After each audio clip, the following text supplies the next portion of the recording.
Hello friends, good morning to all of you. Online Gamma classes में आप सभी लोगों का हार्दिक स्वागत है। Myself Ravi Prakash. आज हम लोग जो है अपने नए टॉपिक स्टार्ट करने जा रहे हैं, जो कि सॉल्यूशन। ट्वेल्थ का जो फर्स्ट फिजिकल का चैप्टर जो है वो सॉल्यूशन स्टार्ट करने जा रहे हैं हम लोग। देखिए, जब हम लोग अब इसमें हम कुछ आपसे बात करना चाहते हैं कि आपने जब 11th में जब आप होंगे तो उसमें कुछ बेसिक टर्म्स आप पढ़े होंगे। जब मोल सर पढ़ा रहे होंगे वहीं पर मोल के साथ ही पढ़ाए होंगे कि मोलारिटी क्या होता है, नॉर्मलिटी क्या होता है, मोलालिटी क्या होता है। ये सारे के सारे टर्म्स यहाँ पे यूज होंगे। मोल फ्रैक्शंस क्या होते हैं, ये सारे के सारे टर्म्स यहाँ यूज होंगे। इसलिए हम लोग सबसे पहले जो चैप्टर स्टार्ट करेंगे उसमें इंट्रोडक्शन और बेसिक से ही स्टार्ट करेंगे। इसमें हम लोग सबसे पहले इंट्रोडक्शन पढ़ेंगे कि what is the introductions of the solution. देखिए, सॉल्यूशंस के इंट्रोडक्शन क्या है। सबसे पहले तो आपसे कोई ये पूछता है कि सॉल्यूशन कहते किसको हैं। What do you understand by solution? Solution, what is solution? Clear? तो सबसे पहले आप सॉल्यूशन आपसे कोई पूछता है कि व्हाट इज सॉल्यूशन, तो कोई ये कहता है कि सर हम दो चीज को मिला देते हैं सॉल्यूशन हो जाता है। दो चीज को मिलाते हैं, ठीक है, दो या दो से ज्यादा चीज को भी मिला देंगे तो वो सॉल्यूशन कहलाएगा। जैसे सिंपल सी बात है कि आप चीनी और पानी को मिला दीजिए, अच्छे तरीके से मिला दीजिए, वो सॉल्यूशन है। और चीनी को सीधा सिंपल में पानी में डाल दिए, लेकिन चीनी आपको दिख रहा है अलग, पानी अलग दिख रहा है, क्या वो सॉल्यूशन है? नहीं, ऐसा नहीं कि वो सॉल्यूशन हो जाएगा। क्लियर? दूसरा बात है कि मान लीजिए, ठीक है, जब वो अच्छी तरह से मिक्स हो गया, आपको चीनी दिख ही नहीं रहा पानी में, तो उसको कहेंगे क्या? ये solution. Is it A solution? Yes, is it A solution. लेकिन आपसे कोई ये पूछता है कि ठीक है, चीनी भी मिला दीजिए, उसमें नमक भी मिला दीजिए और पानी भी मिला दीजिए, क्या वो सॉल्यूशन है? अच्छी तरह से मिक्स हो गया, हाँ, वो एक सॉल्यूशन है। बट उसमें क्या है? दो से ज्यादा कंस्टिट्यूएंट मिक्स है, उसमें दो से ज्यादा इंग्रेडिएंट है, उसके अंदर वाटर है, नमक है, चीनी है। लेकिन आपसे कोई ये पूछता है कि बताइए, चीनी, पानी, नमक और नींबू भी डाल दिए, क्या वो एक सॉल्यूशन है? वो भी एक सॉल्यूशन। मतलब दो से ज्यादा कंस्टिट्यूएंट मिक्स कर दीजिए, वो यूनिफॉर्म हो जाए। एक टर्म यूज कर दे रहे हैं हम, यूनिफॉर्म हो जाए सॉल्यूशन के अंदर, वो यूनिफॉर्म हो जाए। मतलब कहीं से भी एक चम्मच अगर वाटर निकालें, उसको टेस्ट करके देखिए, उसका वही टेस्ट होगा जो एक अंदर से, उसके ऊपर से निकालिए वही टेस्ट होगा, अंदर से भी निकालिए वही टेस्ट होगा। That is known as uniform, उसको कहते हैं यूनिफॉर्म। क्लियर? और जब ये यूनिफॉर्म हो जाता है, then we can say it is a solution. और जैसे ही उसके अंदर आप डाले हैं, वो अपना आइडेंटिटी खो देता है। जैसे पानी अपना आइडेंटिटी खो दिया कि वो उसको पी रहा है, तो उस टाइम वो क्या था कि नॉर्मल टेस्ट था। चीनी खा रहे थे तो चीनी उस टाइम सॉलिड फॉर्म में था, वो आपको दिख रहा था कि हाँ सॉलिड फॉर्म में खा रहे हैं। लेकिन जैसे पानी में मिक्स कर दिए तो चीनी अपना सॉलिड फॉर्म खो दिया, आइडेंटिटी खो दिया, वो अपना पहचान खो दिया। क्लियर? जैसे ही आप दूध के अंदर पानी को डाल दीजिए, क्या पानी अपना आइडेंटिटी खो देता है? दूध किससे मिल जाता है, उसका कलर अडॉप्ट कर लेता है, वो अपना पहचान, पानी अपना पहचान खो दिया। उसी तरह से चीनी अपना पहचान खो देता है, वाटर अपना पहचान खो दिया। दोनों का अलग अलग टेस्ट था, अब उसके बाद मालूम चल रहा है कि मीठा लग रहा है, पानी भी मीठा लग रहा है। तो सॉल्यूशन वो है जब दो से ज्यादा कंस्टिट्यूएंट को मिक्स करिएगा तो वो अपना आइडेंटिटी खो देता है। जब अपना आइडेंटिटी खो देगा तो उस टाइप के, ये एक सॉल्यूशन का आपका क्या हो गया? प्रॉपर्टी हो गया। एक तो यूनिफॉर्म होगा, दूसरा अपनी आइडेंटिटी खो दे वो। ठीक है? तो इस तरह के हम लोग क्या कहते हैं? इसको सॉल्यूशन कहते हैं। क्लियर? दूसरा पॉइंट है कि अब इसमें हम लोग को पढ़ना है क्या क्या है, वो देखते हैं। देखिए, इंट्रोडक्शन, जिसके बारे में अभी हम बोल रहे थे। कंसंट्रेशन टर्म्स, जैसे मोलारिटी, ये सब चीजें पढ़ेंगे। वेपर प्रेशर क्या होता है वो समझेंगे। कॉलिगेटिव प्रॉपर्टीज में क्या पढ़ेंगे हम लोग कि relative loading in vapour pressure. अब वेपर प्रेशर मतलब क्या है कि जो जैसे एटमॉस्फेयर है, एटमॉस्फेयर में मॉइस्चर आया, अब उस मॉइस्चर के द्वारा कितना प्रेशर लग रहा है, वो भी वेपर प्रेशर होता है। दूसरा कि जैसे मान लीजिए पानी को आप बॉयल कर रहे हैं, किसी कंटेनर में बॉयल कर रहे हैं, तो पानी क्या होता है? ऊपर बाहर की तरफ निकलता है, पानी एक पार्टिकल है, तो जैसे ही बाहर निकलेगा वो क्या होता है, कंटेनर पे आपको फोर्स लगाता है। अब उसके द्वारा मतलब फोर्स लगा रहा है मतलब कुछ ना कुछ प्रेशर भी होगा। तो जब वेपर्स के फॉर्म में लिक्विड आता है उसके द्वारा जो प्रेशर लगता है that pressure is known as vapour pressure. अब उसको अब किसी का वेपर प्रेशर ज्यादा है, किसी कोई वेपर प्रेशर कम है और किसी का ज्यादा, हम चाहते हैं इंटेंशनली कम करें, तो कैसे कम करें वो सारी चीज डिस्कस करेंगे।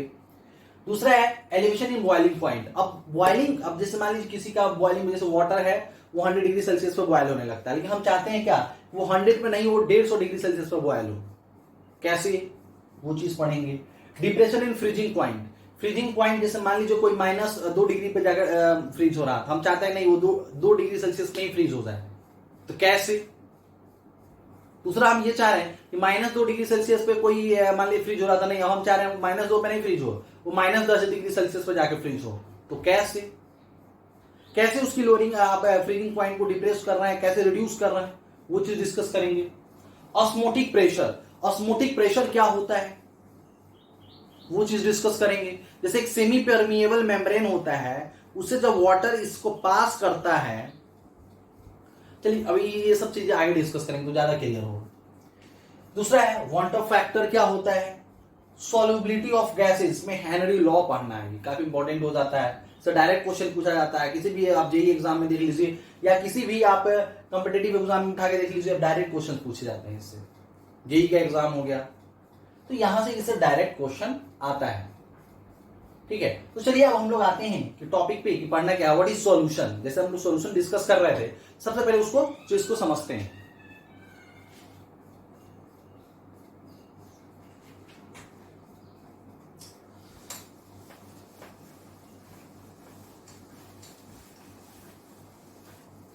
देखिए सॉल्यूशन,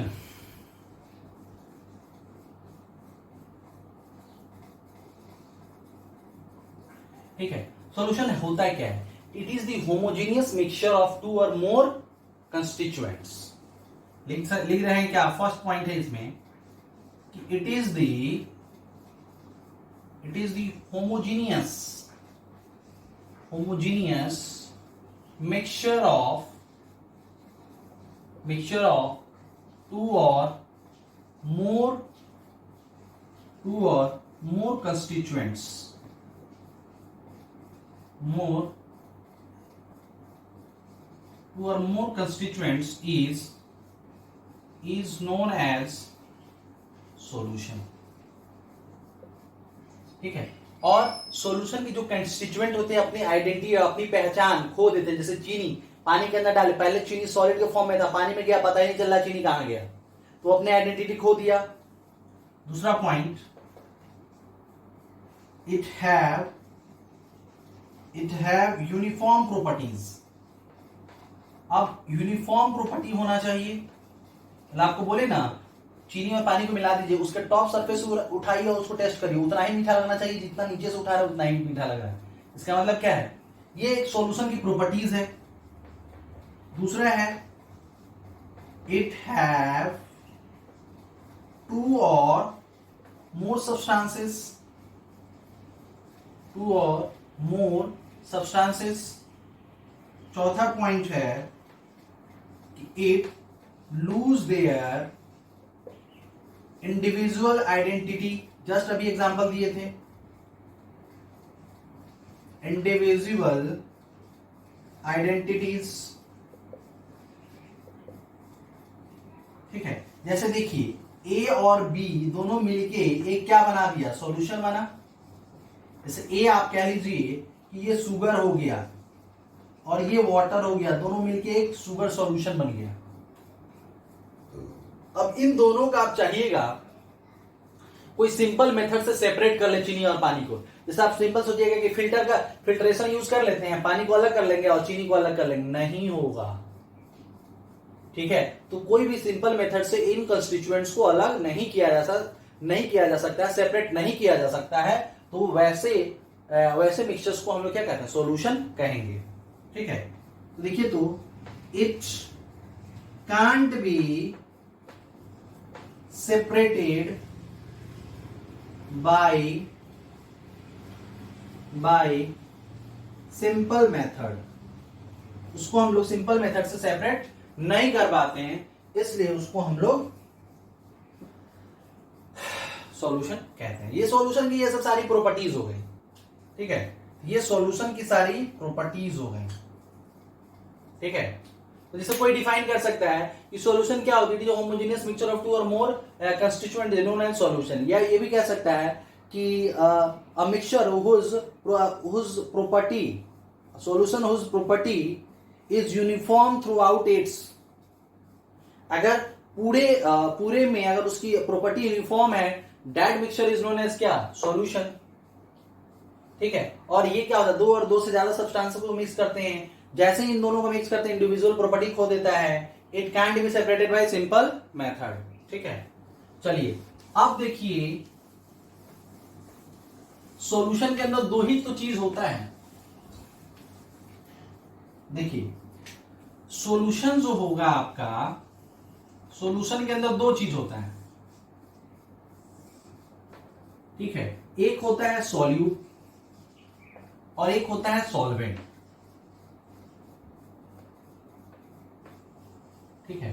तो सॉल्यूट क्या होते हैं, जो स्मॉल अमाउंट में हो, जैसे मान लीजिए 1 लीटर पानी में हम 20 ग्राम चीनी मिला रहे हैं, कौन कम है, 20 ग्राम चीनी कम है। तो जो अमाउंट कम होगा उसको सॉल्यूट कहते हैं, जिसका अमाउंट ज्यादा होगा मिक्सचर में उसको हम लोग सॉल्वेंट कहते हैं। ये नहीं है कि चीनी हमेशा सॉल्यूट होगा और पानी हमेशा सॉल्वेंट होगा, ऐसा नहीं है। अगर मान लीजिए 1000 ग्राम वाटर में आप 1200 ग्राम चीनी मिक्स कर दीजिए, तो कौन सॉल्यूट होगा कौन सॉल्वेंट होगा, तो 1200 ग्राम आपका क्या है, शुगर है, तो वो सॉल्वेंट हो जाएगा। और 1000 ग्राम आपका क्या है, वाटर है, तो वो सॉल्यूट का काम करेगा। मतलब जिसका अमाउंट कम होगा वो क्या होगा, सॉल्यूट होता है, और जिसका अमाउंट ज्यादा होगा वो सॉल्वेंट होता है। क्लियर। तो इसको हम लोग यहीं पे डिफाइन कर देते हैं कि द कंस्टिट्यूएंट्स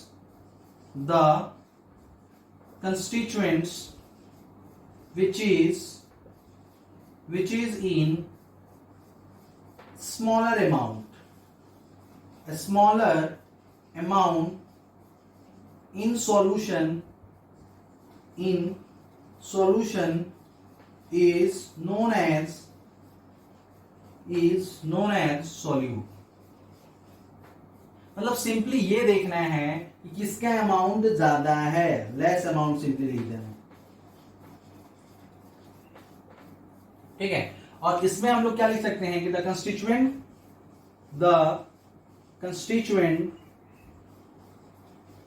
which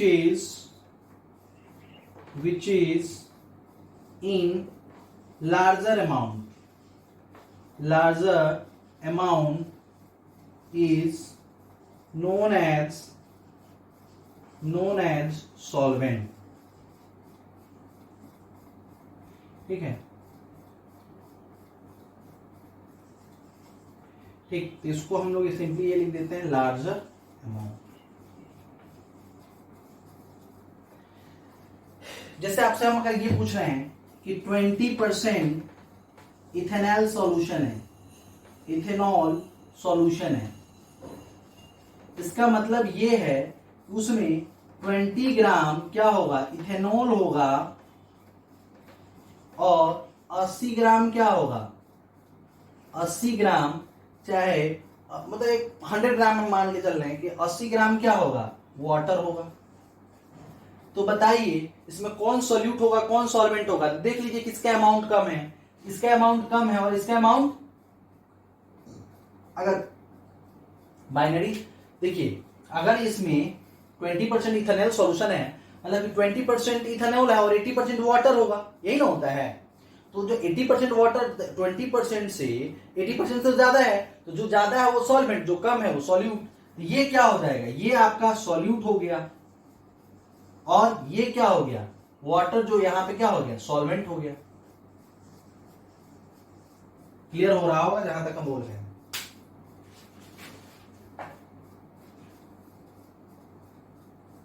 चलिए अब एक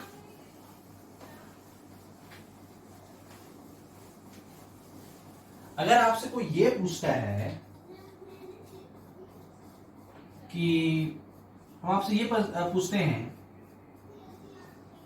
कि which is solute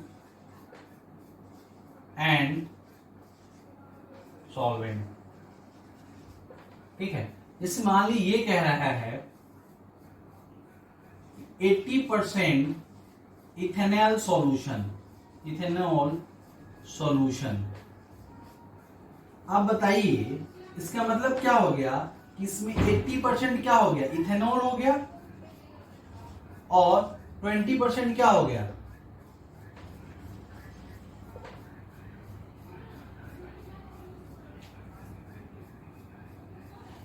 तो इसमें 20% आपको क्या हो गया। देखिए थोड़ा सा अभी टेक्निकल इशू आ रहा है इसमें कैमरा में, इसको वजह से थोड़ा सा आप लोगों को प्रॉब्लम आया होगा। चलिए अब नहीं आएगा। तो इसमें 20% क्या है आपको, सॉरी 20% क्या है, वाटर है। तो अब इसमें पूछ रहा है, तो ये भी कह सकता है क्या 80 ग्राम क्या हो गया इसमें, इथेनॉल हो गया, और 20 ग्राम क्या हो गया, आपका वाटर हो गया।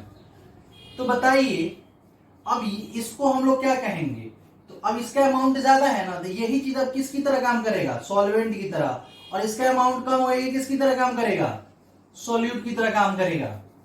मतलब ये जरूरी नहीं है, ये यूनिवर्सल ट्रूथ नहीं है कि वाटर हमेशा सॉल्वेंट होगा और चीनी हमेशा सॉल्यूट होगा। देख रहे हैं यहां पे कंडीशन चेंज हो गया, ये ध्यान रखना है आप लोगों को बिल्कुल अच्छे तरीके से। क्लियर। चलिए तो अब पहचानने में हमको लगता है दिक्कत नहीं होगा आपको, कौन सा सॉल्यूट है कौन सॉल्वेंट है, ठीक है। दूसरा है, अब देखिए कंसंट्रेशन टर्म्स।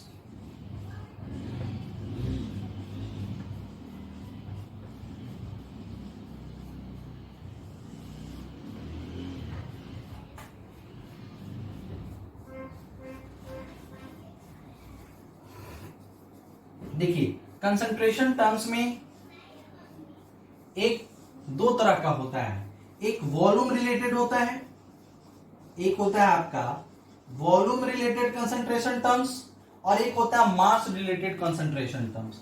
एक होता है मास रिलेटेड कंसंट्रेशन टर्म्स। तो देखिए जो मास रिलेटेड कंसंट्रेशन टर्म्स होता है वो टेम्परेचर से इंडिपेंडेंट होता है। ऐसा नहीं कि टेम्परेचर वेरी करिएगा तो इसका परसेंटेज चेंज हो जाएगा, ठीक है। तो ये जो होता है टेम्परेचर इंडिपेंडेंट होता है। ये बहुत इंपॉर्टेंट पॉइंट है जो कि ध्यान रखना है आप लोगों को, ठीक है। और ये जो वॉल्यूम रिलेटेड जितने भी कंसंट्रेशन टर्म्स होते हैं वो सब क्या होते हैं, आपको टेम्परेचर डिपेंडेंट होते हैं, टेम्परेचर डिपेंडेंट होते हैं, ठीक है। तो इसमें कौन कौन से आते हैं वो देख लीजिए। अब फर्स्ट है आपका परसेंटेज बाय वॉल्यूम, सेकंड है वेट परसेंटेज बाय वॉल्यूम, ठीक है। जैसे मतलब weight by divided by volume हो गया। तीसरा है आपको मोलारिटी, तीसरा क्या है मोलारिटी। चौथा क्या है नॉर्मलिटी, ठीक है।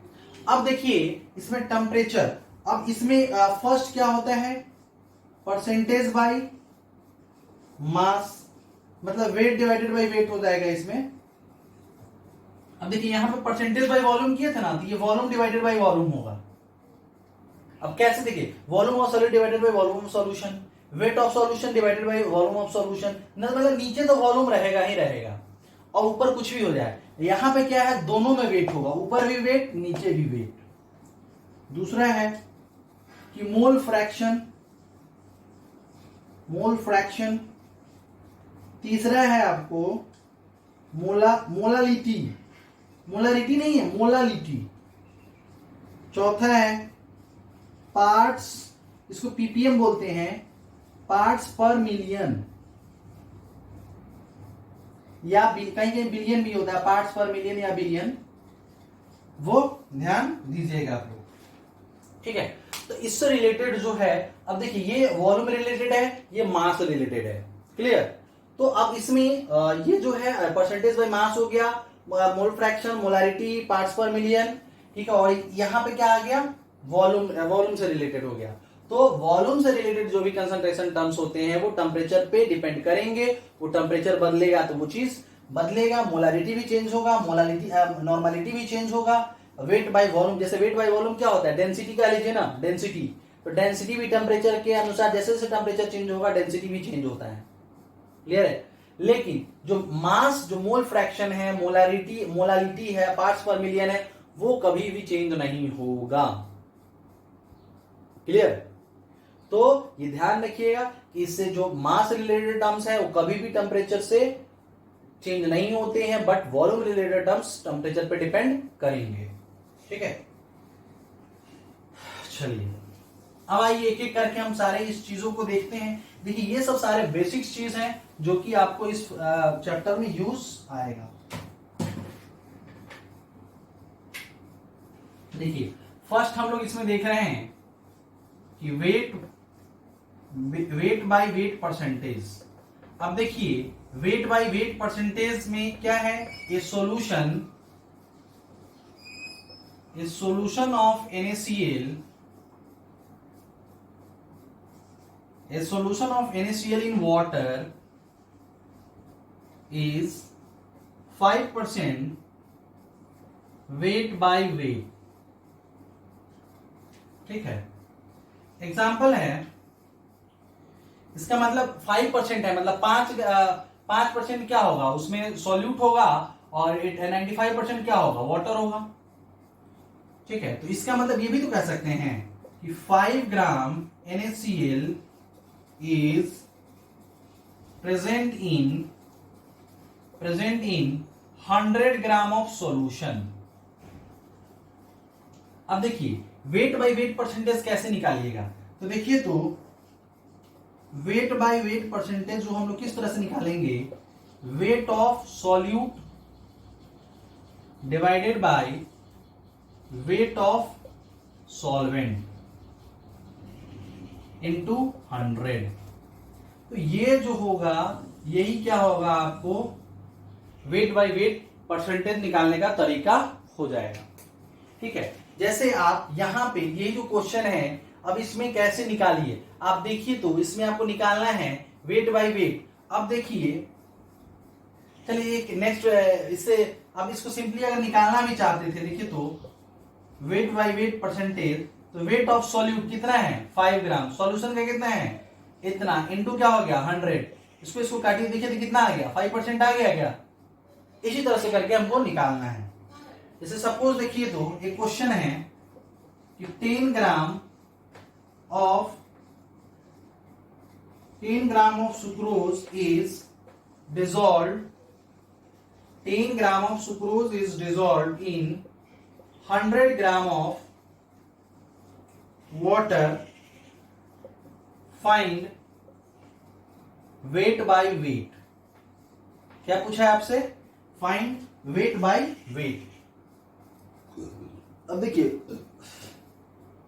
100 gram of sucrose is dissolving, आपको sorry 10 gram of sucrose is dissolving इतना gram of water by weight. आपको सिंपल सा पहले ही पता है कि वेट बाय वेट परसेंटेज क्या होता है, आपको weight of solute divided by क्या हो गया, वेट ऑफ सॉल्वेंट इनटू 100। यहां से देखिए तो वेट बाय वेट परसेंटेज जो हो जाएगा आपको, तो वेट ऑफ सॉल्यूट कितना है, सुक्रोज कम है और ये ज्यादा है, तो देखिए तो यहां से 100 डिवाइडेड बाय सॉल्यूशन, तो सॉल्यूशन का वेट क्या हो जाएगा, इस सॉल्वेंट का वेट और इस सॉल्यूट का वेट कितना हो जाएगा, 100 यहां है और 10 यहां है, तो दोनों मिला के कितना हो गया। अब ये दोनों मिलाएंगे ना सॉल्यूशन बन रहा होगा, तो सॉल्यूशन का वेट कितना हो जाएगा, दोनों का सम, तो सॉल्यूशन का वेट जो हो जाएगा, यहीं पे लिख देते हैं कि वेट ऑफ सॉल्यूशन, तो वेट ऑफ सॉल्यूशन जो होगा सॉल्वेंट प्लस सॉल्यूट कितना हो जाएगा 110 ग्राम। यहां पे आपका weight of solute divided by weight of solution होता है इनटू 100। यहां से अगर परसेंटेज आप निकाले होंगे तो ये आ रहा होगा, देखिए तो 9.09%। तो ये वेट बाय वेट यहां से आप निकाल लिए, ठीक है। तो इस तरह से हम लोग करके इसमें ये वेट बाय वेट निकालते हैं। इसी तरह से जो भी होगा ना वॉल्यूम बाय वेट होगा, तो क्या हो जाएगा वेट बाय वॉल्यूम होगा, the weight of solute divided by volume of solution. इस तरह से करके हम लोग सारी चीजें पढ़ेंगे। लेकिन आज देखिए, आज हमारा ये पहला लेक्चर है, इसलिए हम चाह रहे हैं कि ये थोड़ा शॉर्ट लेक्चर बनाए ताकि आप जो है कंफर्टेबल फील करें। तो अगला जो लेक्चर होगा आप थोड़ा सा लंबा बनाएंगे ताकि क्या हो, जल्दी जल्दी आपका सिलेबस कंप्लीट होगा। देखिए टेंशन नहीं लेना है सिलेबस के लिए, syllabus on time he complete होगा, ठीक। थोड़ा सा आप यहाँ से फास्ट मोड में पढ़ेंगे, रोज एक लेक्चर आएगा आपका, ठीक है।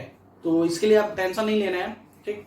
सो आप घर पे रहिए, पढ़ते रहिएगा, एनसीईआरटी का बुक जरूर फॉलो करते रहिए, एनसीईआरटी से पढ़ते रहिए, ठीक। तो बाकी अगर कोई भी दिक्कत होता है तो हम लोग हैं, लेकिन मोस्ट प्रोबेबली है कि ये वीक नहीं, अगले वीक के मंडे से आपका क्लास ऑफलाइन हम लोग शुरू करने जा रहे हैं, ठीक है। तो ऑफलाइन क्लास होगा, और ऑफलाइन क्लास जो जहां तक ये होगा उसी के आगे कन्वर्ट कर लेंगे हम लोग ऑफलाइन में, क्लियर है। ताकि जो भी अगर दोस्त हैं आपके नहीं पढ़ पा रहे होंगे उनको जरूर इन्फॉर्म करिए, या वो चाहे अपने यहाँ नहीं पढ़ रहे तो कहीं और भी पढ़ रहे तो उनको भी इन्फॉर्म करिए, वो ज्वाइन करे और स्टार्ट करे अपना लेक्चर। देखिए अभी 1-2 लेक्चर आपका फ्री होगा, मतलब YouTube पे, उसके बाद प्राइवेट हो जाएगा। जो आप लोग सभी लोग क्या करिएगा, YouTube पे सब्सक्राइब जरूर कर लीजिएगा, ताकि नहीं तो आपको नोटिफिकेशन नहीं पता चलेगा। जो आप जैसे ही आप उसको खोलेंगे ना गामा क्लासेस को, तो उसके नीचे एक रेड सिग्नल आता है ना जिसमें सब्सक्राइब लिखा रहता है, उसको क्लिक करना है। तो उसको क्लिक करने के बाद आप सब्सक्राइब हो जाइएगा, जो भी लेक्चर डाला जाएगा आपको नोटिफिकेशन मिलता रहेगा, ठीक है। तो जितने लोग सब्सक्राइब किए रहेंगे उनको एक एक लेक्चर मिलता, मतलब उनको नोटिफिकेशन पता चलता जाएगा जैसे जैसे लेक्चर अपलोड होगा, ठीक है। तो बाकी कोई भी दिक्कत हो, आपका मेरा नंबर सब लोगों के पास है ही, कॉलिंग व्हाट्सअप जो भी अगर दिक्कत हो, अगर जहां भी समझने में अगर दिक्कत हो रहा हो, विदाउट हेजिटेशन आप पूछ सकते हैं, ठीक है, ऑन कॉल और व्हाट्सअप, ठीक है। रिस्पॉन्स ऑलवेज मिलेगा, ठीक। So thank you to all of you, will meet with the next lecture very soon.